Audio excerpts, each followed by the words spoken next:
Hello, John Bloodworth Gentleman Crafter here with another card layout video. This time around we're making this sympathy card using papers from the North Star pad from first edition. There's some really cool wintry papers in here, but there are also some lovely textures and just generally inky and splattery types of designs which can be used at any time. Okay, so that's the paper pad. As ever, another quick mention of the bookbinding glue from Pinflair. It's my go-to now for card making, and it's well worth the investment. Here's the layout I'm going to be doing, and here are a few of the extra bits that I've gathered together. Not 100% sure I'm going to use them all, but it's always good to have them on hand. So I've gathered them up and I've themed the colours around the papers that I've chosen, which are these two. And I'm actually going to use both sides of the one that I was just showing there. I'm also going to use this sympathy stamp, which was from a magazine freebie. Just starting by chopping a large background section. Now this isn't shown on the layout, but it's just basically a piece of paper that will fit the front of the card, which is 6x4. For all of the other measurements, please feel free to head over to my blog, gentlemancrafter.com. Where you will find a printable version of this layout with all of the dimensions listed. I'll leave a link in the video description as well so that you can just hop on over.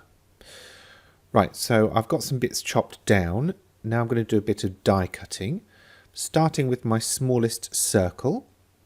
And I'm not going exactly true to size here. I'm basically just using three circular dies that kind of nest together. So I've got small one, medium one, and then for the big one I've got something else that I'll be doing in a minute. First I'm going to stick this paper to the front of the card.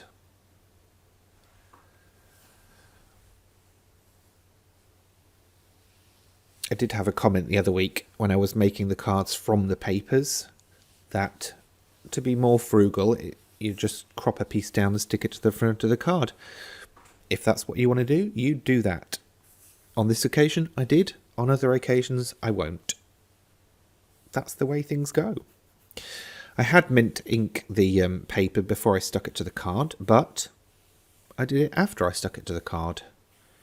Again, there's no hard and fast rules, because you're being creative. Right, on with the paper strip, which basically is the other side of this ink splotch paper.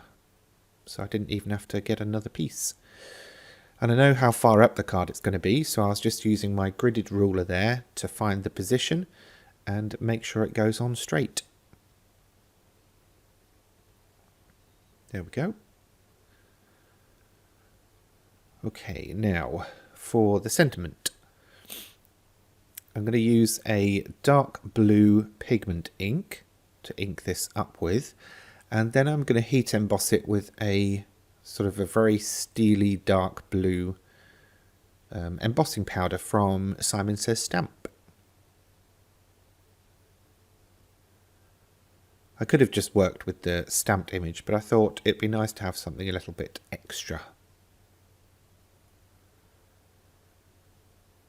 What I did forget to do though was rub over with the anti-static bag. So I did get a little bit of extras around, so I tried to brush as much off as possible before I heat set it. But in the end I thought actually the background paper is quite sort of distressy, so even if there's a couple of splotches there, it's not going to really matter that much. It'll work.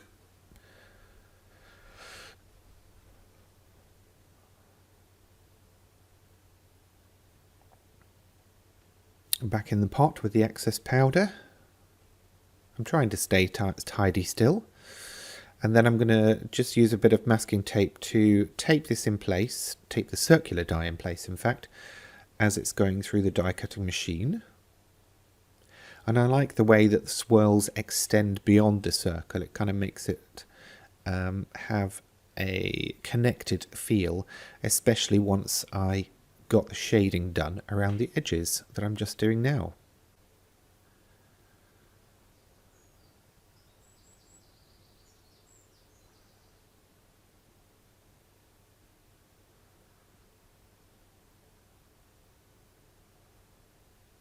Ta-da. There we go. Now, I'm going to work with these. Now on the layout, you'll see that these smaller circles are in front of the sentiment panel, but because the sentiment was so big and filled the whole area, I decided to put them behind. So there you go. There's two layouts in one design. You could even mirror them and flip them to the other side if you wanted. So don't always look at these layouts as being the gospel. Just wing it. See what works. And that's pretty much what I did here, because when I realised I had this big section at the bottom right, I thought, well, what am I going to put there? And I hadn't even given that any thought, because I thought I was going to use a patterned paper there. Not entirely sure why I ended up with what I did, but there you go.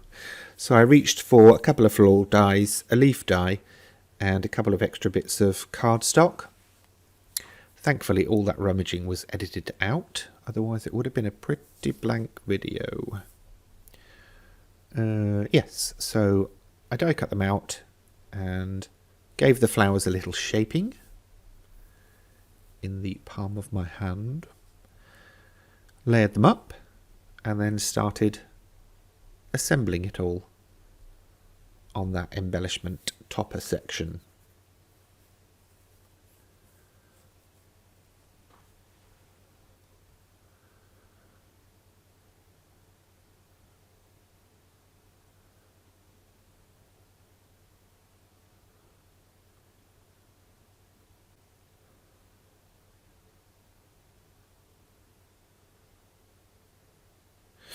Now, if the glitter paper wasn't bling enough, I thought a couple of gems. Dark blue or light blue? Dark blue or light blue? Which would you have gone for? That's the question. Yep, that'll do me. Okay, now, I probably should have done this bit before, but because I hadn't, and that flower was still drying, I decided to put the foam pads directly to the card and then take the sentiment topper and put it on top.